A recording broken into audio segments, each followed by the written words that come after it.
नमस्कार, मैं हूं आपके साथ गौरव राजेंद्र। बुलेटिन की शुरुआत करते हैं। उत्तर प्रदेश के सीएम योगी आदित्यनाथ सिद्धार्थनगर के डुमरियागंज तहसील क्षेत्र के भारत भारी पहुंचे और आपको बता दें कि उन्होंने यहां गुरु गोरक्षनाथ ज्ञान स्थली विद्यालय का उद्घाटन किया। कार्यक्रम में मुख्यमंत्री योगी आदित्यनाथ ने जनसभा को संबोधित किया।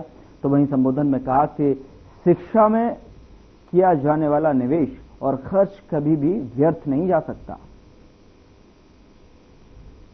आज प्रधानमंत्री मोदी जी के नेतृत्व में जीवन के हरेक क्षेत्र में व्यापक परिवर्तन हमें देखने को मिला है।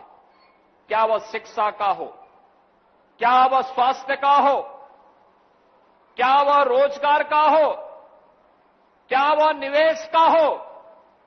विरासत और विकास एक नए पहचान के रूप में पूरे देश को आगे बढ़ाने का कार्य कर रहा है। एक नए भारत का दर्शन हो रहा है। वह भारत अब दुनिया का पिछलग्गू नहीं बल्कि दुनिया को अपने पीछे चलने के लिए मजबूर करने वाला भारत है। अपने पुरुषार्थ से दुनिया को अपने पिछलग्गू बनाने के लिए मजबूर करने वाला भारत है। और यही कारण है इस नए भारत को हरेक व्यक्ति कौतूहल की निगाहों से देख रहा है। दुनिया में कहीं नहीं हुआ होगा जब पूरा देश एक स्वर में अपने नेतृत्व के साथ खड़ा होकर के बोलता है, तब 500 वर्षों की दास्ता की बेड़ियां टूटती हैं और अयोध्या में राम जन्मभूमि फिर से भव्य स्वरूप लेता हुआ दिखाई देता है। जब पूरा देश अपनी विरासत पर गौरव की अनुभूति करता है, तब महाकुंभ में 66 करोड़ से अधिक देश और दुनिया का श्रद्धालु आकर के भारत के सनातन की सामर्थ्य को दुनिया के सामने प्रस्तुत करने में सफल हो जाता है। ये नया भारत है। इस नए भारत ने अपने सामर्थ्य की ताकत का एहसास भी कराया है, अपने सौहार्द की और सद्भाव की ताकत का एहसास भी कराया है। और इसी ने दुनिया को यह संदेश भी दिया है कि बल बुद्धि और वैभव में भले ही हम कितने भी मजबूत क्यों ना हो, लेकिन हम जबरन किसी पर आधिपत्य न स्वीकार करेंगे और न किसी का बलपूर्वक किसी का ग्रहण ही करेंगे। उधर लखनऊ में डेडिकेटेड कमांड और कंट्रोल सेंटर की तीसरी वर्षगांठ मनाई गई, जिसमें विशिष्ट अतिथि राकेश राठौर, गुरु राज्य मंत्री नगर विकास, शहरी समग्र विकास, नगरीय रोजगार और गरीबी उन्मूलन उत्तर प्रदेश उपस्थित रहे। नगर विकास मंत्री AK शर्मा ने अध्यक्षता की।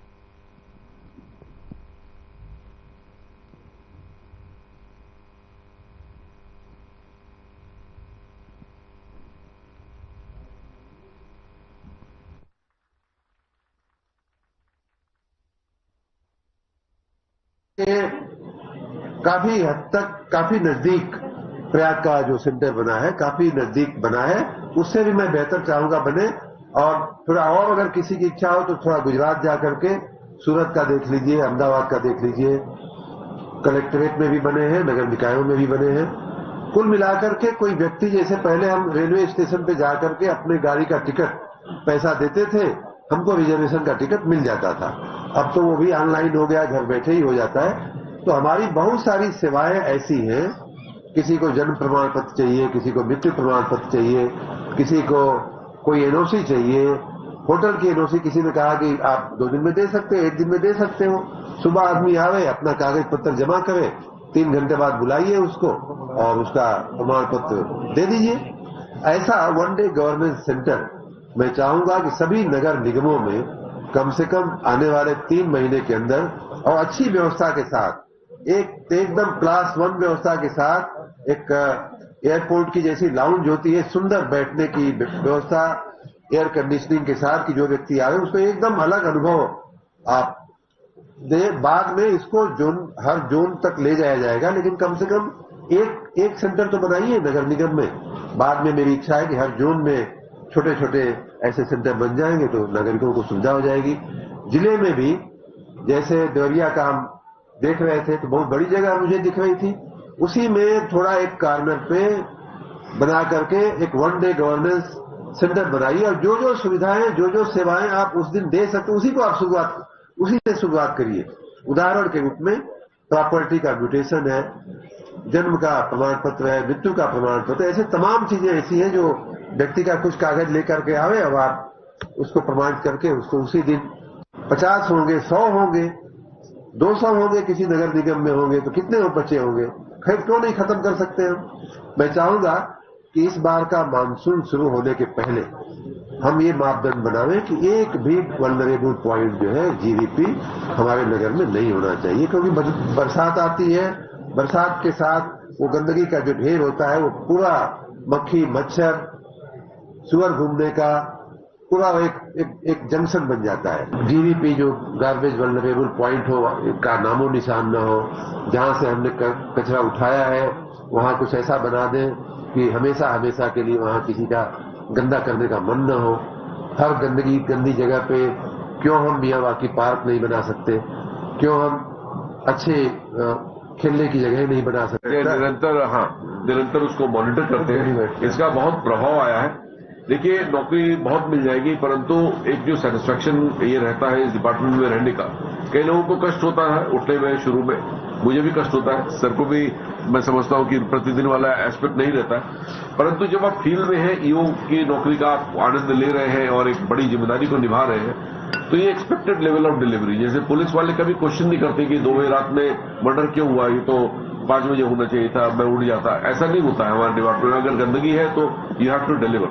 तो मैं समझता हूं उस लिहाज से बहुत ही बेहतरीन कार्य हुआ, कई क्षेत्रों में हुआ है। विशेष तौर से मैं कहूंगा कि पब्लिक ग्रीवांसेस में और स्वच्छ भारत अभियान को आगे ले जाने में बहुत अच्छी मॉनिटरिंग रहेगा। सर, सफलता का आपको एक पैमाना खाली दे रहा हूं सर। मेरी रिव्यू सर करीब 12-13 दिन पहले हुई थी ऑन रेवेन्यूज, तो हमारी स्थिति सर पिछले साल से थोड़ी सी कमजोर चल रही थी। सबको आह्वान किया सर, उसके बाद Anuj and Ajay handled it with Arun Prakash everybody sir. मात्र 15 दिन में सर DCCC के माध्यम से हम लोगों ने 1200 करोड़ इकट्ठे किए sir, which is almost like 20% of the entire Indians budget. पूरा साल एक तरफ और 1200 करोड़ 10 दिन के अंदर में इकट्ठा कर पाना सर, हमारे रीच को और कितने कॉन्फिडेंस के साथ हम अधिकारी। दिल्ली में रूस दूतावास की तरफ से प्रदर्शनी का कार्यक्रम आयोजित किया गया, जिसमें मुख्य अतिथि के रूप में प्रसार भारती के अध्यक्ष डॉक्टर नवनीत कुमार सहगल शामिल हुए और साथ ही महामहिम डेनिस अलीपोव भारत गणराज्य में रूसी राजदूत के रूप में शामिल हुए। इनके साथ रोमन बाबुश्किन ने भी शिरकत की है।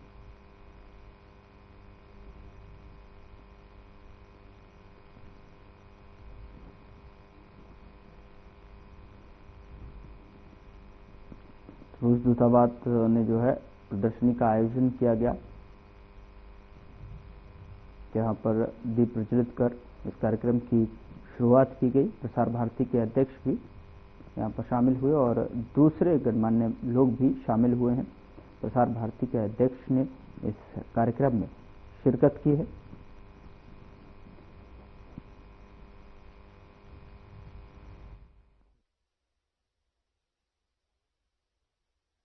शुरुआत जो है दीप प्रज्वलित कर की गई और साथ ही बता दें कि इस कार्यक्रम की शिरकत करने के लिए प्रसार भारती के अध्यक्ष भी पहुंचे और अन्य गणमान्य लोग भी इस कार्यक्रम का हिस्सा बने।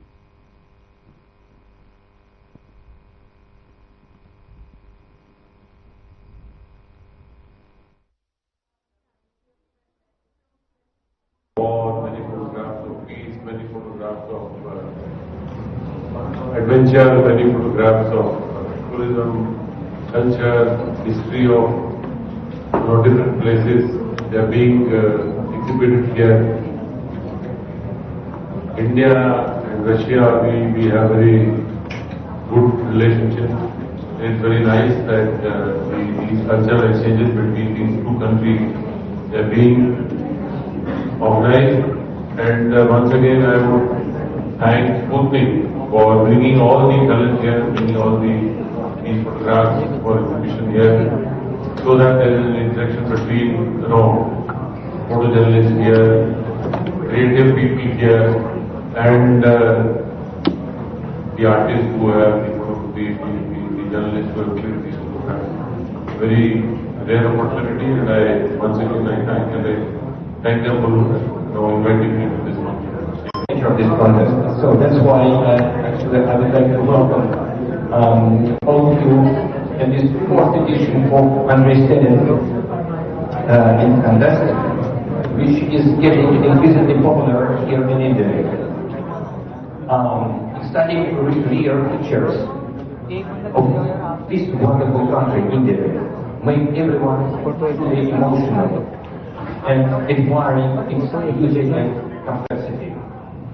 Even we who stay here in India for many years can find for ourselves something new and keen to explore it even more. And that's why I would like to congratulate all the contenders. And I truly believe, personally, that all of them are the winners. What I want to tell you, sorry that I'm standing, but I'm here. I am representative office of media group Россия сегодня, the parent organization of Sputnik, but in Moscow I'm professor of international law. And I get used to stand here. We are exposing 5 or 6 their pictures, and you will have the possibility to have a look of them. And I consider this exhibition like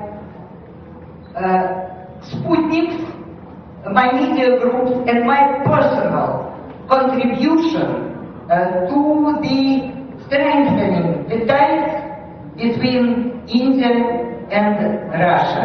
We have a lot of agreements, defense agreements, diplomatic agreements, trade agreements.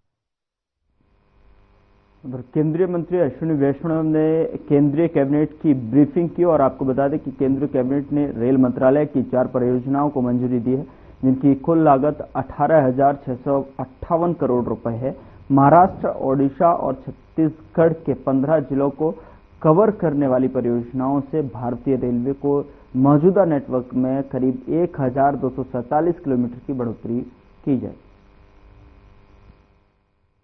इसमें सबसे एक important project है छत्तीसगढ़ में खरसिया, नया रायपुर, परमल कसा, basically करीब करीब पूरे स्टेट को कवर करता हुआ ये बड़ा प्रोजेक्ट है, जिसमें 5th and 6th लाइन। आप देखो ये प्रोजेक्ट अगर देखो ठीक से, ये छत्तीसगढ़ है। छत्तीसगढ़ में रायपुर आप सेंटर में देख रहे हैं, ऊपर बिलासपुर है और इधर फिर खरसिया और आगे फिर उड़ीसा, झारसुगुड़ा, संबलपुर वाली साइड, राइट। तो खरसिया से लेके ऑल द वे टू परमल कसा, यानी बिलासपुर को बाईपास करते हुए, रायपुर को बाईपास करते हुए, दुर्ग भिलाई को बाईपास करते हुए, एक तरीके से ये डेडिकेटेड फ्रेट कॉरिडोर जैसा प्रोजेक्ट है, जो कि कंप्लीट अपने छत्तीसगढ़ में जो मेजर आर्टरी है, हावड़ा से यानी कोलकाता से मुंबई वाली जो मेजर आर्टेरियल लाइन है, जो सबसे बड़ी एक आर्टेरियल मूवमेंट वाली लाइन है, उस लाइन की कैपेसिटी को प्रैक्टिकली एक तरीके से नई आर्टरी एक बनाना, एक नई धमनी बनाना, इस तरह का ये प्रोजेक्ट है 5th and 6th लाइन। और बहुत ही इंपॉर्टेंट प्रोजेक्ट है, बहुत केयरफुली इसको सर्वे करके इसका डीपीआर बनाया गया है, जिससे कि इस एरिया में छत्तीसगढ़ में जो बहुत बड़ी डिमांड आती है नई पैसेंजर सर्विसेज के लिए, मेल, एक्सप्रेस, वंदे भारत वगैरह के लिए जो डिमांड आती है, वो डिमांड रूट के कंजेशन के कारण दिक्कत में आती थी। तो इस नए प्रोजेक्ट से रूट का कंजेशन प्रैक्टिकली 0 हो जाएगा। बहुत अच्छा, बहुत ही इंपॉर्टेंट प्रोजेक्ट है, बड़ा प्रोजेक्ट है। करीब 8,741 करोड़ रुपीस का। उधर राष्ट्रपति द्रौपदी मुर्मू की पुर्तगाल और स्लोवाकिया की आगामी यात्रा पर विदेश मंत्रालय के सचिव तन्मय लाल ने कहा कि राष्ट्रपति की पुर्तगाल और स्लोवाकिया की 2 महत्वपूर्ण ऐतिहासिक राजकीय यात्राएं होने वाली हैं। राष्ट्रपति की पुर्तगाल यात्रा ऐसे समय में हो रही है जब हम दोनों देशों के बीच राजनयिक संबंधों के 50 वर्ष पूरे होने का जश्न मना रहे हैं, तो वहीं राष्ट्रपति पुर्तगाल के राष्ट्रपति मार्सेलो रेबेलो डो सूजा के निमंत्रण पर पुर्तगाल का दौरा करेंगी। प्रधानमंत्री मोदी ने 2017 में पुर्तगाल का दौरा किया था। ऐसे समय में जब हम अपने राजनयिक संबंधों के 50 वर्ष पूरे कर रहे हैं, यह यात्रा हमारी मित्रता को अगले स्तर पर ले जाएगी। भारत पुर्तगाल और संबंध भारत EU संबंधों को और भी मजबूत बनाते हैं। Between India and Portugal, there exists very strong goodwill. There is a long-standing historical context to our ties. Very, very strong diaspora links. Also unique cultural linkages ranging from food to art and architecture, music, language. Another dimension of the India-Portugal relationship is the India-EU partnership. And there again, the India-Portugal relationship adds to the strength of the India-EU relationship. It's worth noting that during the Portuguese presidency of the EU in the year 2000, the first India-EU summit had been hosted by Portugal. And also in 2021, the first ever India-EU Leaders Summit was hosted under Portuguese presidency. So this relationship has an important role in strengthening the strategic partnership between India and EU. One more dimension at the multilateral and regional level is the association with the CPLP, which is the Community of Portuguese-speaking countries, which has 9 members, and India is an associate member in the CPLP. If we look at the business ties, the trade is of the order of $1.5 billion, and it has been growing steadily. There has been a 50% growth during the last 5 years. A range of areas of cooperation: renewable energy, IT, pharmaceuticals, education, tourism, and defense. And with Portugal, Portugal was also the first country in Europe with whom India had signed a migration and mobility agreement. For the state visit that is upcoming now, the Honorable Rashtrapati Ji will hold delegation level talks with her counterpart, President de Sousa. The President will also host a banquet dinner in her honor. President will meet Prime Minister Luis Montenegro. She will also meet the Speaker of the Parliament of Portugal, Dr. José Pedro Aguiar Branco. She will also, the Mayor of Lisbon will also host a special event in her honor. President will also meet members of the Indian community in Portugal. And she is likely to meet some Indian researchers from various universities. उधर प्रधानमंत्री नरेंद्र मोदी की Thailand यात्रा को लेकर विदेश सचिव विक्रम मिस्री ने कहा कि प्रधानमंत्री थाईलैंड की यात्रा पर द्विपक्षीय बैठक के लिए और बिम्स्टेक शिखर सम्मेलन में भाग लेने के लिए थाईलैंड पहुंचे थे। वहां हवाई अड्डे पर थाईलैंड के उप प्रधानमंत्री ने उनका स्वागत किया। On a visit to Thailand for an official visit here, a bilateral visit, and also to participate in the 6th BIMSTEC summit. The Prime Minister arrived yesterday in the morning and was warmly received at the airport by Deputy Prime Minister of Thailand and the Minister of Transport. There was also a large gathering of the Indian community that welcomed him at the airport, and at the hotel as well there were members of the Indian community to give him a warm and very special welcome. You would perhaps have seen already that his first engagement on arrival at the hotel was to witness a performance of Ramakien, the traditional Thai Ramayan, which he enjoyed very much, and which is a symbol once again of the civilizational ties between our two countries. Yesterday in the afternoon, Prime Minister had a bilateral meeting with the Prime Minister of Thailand, Her Excellency Paetongtarn Shinawatra, at Government House.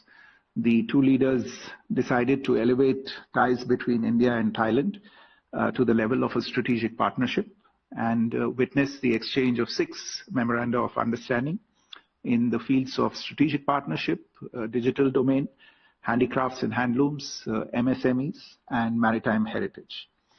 As a special gesture, the Thai government marked the visit of the Prime Minister by the release of a postage stamp depicting Ramayan murals from the 18th century. And in yet another special gesture, symbolic of the shared Buddhist heritage between our two countries, Prime Minister Shinawatra presented to the Prime Minister a set of Lucknow में 6,500 करोड़ की लागत से 785 एकड़ में प्रस्तावित लखनऊ विकास प्राधिकरण की अनंत नगर आवासीय योजना में भूखंडों के लिए पंजीकरण का मुख्यमंत्री योगी आदित्यनाथ ने शुभारंभ किया। अनंत नगर योजना से जुड़े हुए लखनऊ के सभी उपस्थित बहनों और भाइयों, 20 वर्ष उपरांत उत्तर प्रदेश की राजधानी लखनऊ में एक बेहतरीन कार्य योजना के साथ आधुनिक सुविधाओं से युक्त एक नई आवासीय योजना के शुभारंभ के अवसर पर मैं पूरे लखनऊ वासियों को और आने वाले समय में उन सभी महानुभावों को जो इस योजना से लाभान्वित होने वाले हैं, उन सभी को मैं हृदय से इस अवसर पर बधाई देता हूं, अपनी शुभकामनाएं देता हूं। लखनऊ विकास प्राधिकरण ने लगभग 800 एकड़ क्षेत्रफल में 7,000 करोड़ रुपए की लागत से इस बड़ी आवासीय स्कीम को लाने में सफलता प्राप्त की है और वह भी लखनऊ में जहां पे इंटरनेशनल एयरपोर्ट नजदीक हो, एक्सप्रेसवे और लखनऊ रिंग रोड इससे जुड़ती हुई हो, एक इंटीग्रेटेड टाउन प्लानिंग के तहत वहां पर एजुकेशन के एक हब के रूप में स्थापित करने के लिए भी 100 एकड़ से अधिक भूमि आरक्षित की गई हो और हर एक तबके के लिए वहां पर हाईराइज आवासीय सुविधा के साथ साथ खाली प्लॉट भी उपलब्ध करवाने देने की व्यवस्था वहां पर की गई हो, एक अत्यंत सराहनीय प्रयास है। लोगों को अच्छे आवासीय सुविधा प्राप्त हो, ईज ऑफ लिविंग बेहतर हो, यह डबल इंजन सरकार की पहली प्राथमिकता है। प्रधानमंत्री मोदी जी ने पिछले 10 वर्ष में इस दिशा में देश के अंदर बड़े कदम बढ़ाए हैं। आवासीय क्षेत्र में नई टेक्नोलॉजी को ला करके इसे अत्याधुनिक स्वरूप देने के साथ साथ समय से पूर्व उपलब्ध कराना और सस्ते आवासीय सुविधा उपलब्ध करवाना, यह आज की आवश्यकता है और उस आवश्यकता के अनुरूप लखनऊ विकास प्राधिकरण ने लखनऊ के अंदर इस कार्यक्रम को आगे बढ़ाया है। नई टेक्नोलॉजी में आज दुनिया बदल चुकी है। जो आवास बनाने में पहले हमें एक हाईराइज बिल्डिंग को बनाने में 5 वर्ष 10 वर्ष तक का समय लगता था, आज कुछ ही महीनों में उसका स्ट्रक्चर खड़ा हो सकता है और लोगों को बेहतरीन आवासीय सुविधा उपलब्ध करवाई जा सकती है। अभी 2 वर्ष पहले लखनऊ में लाइट हाउस का एक फिलहाल बुलेटिन में मेरे साथ इतना ही, पर वक्त हुआ है डॉक्टर राकेश गुप्ता के साथ हमारे खास कार्यक्रम प्लस माइनस का।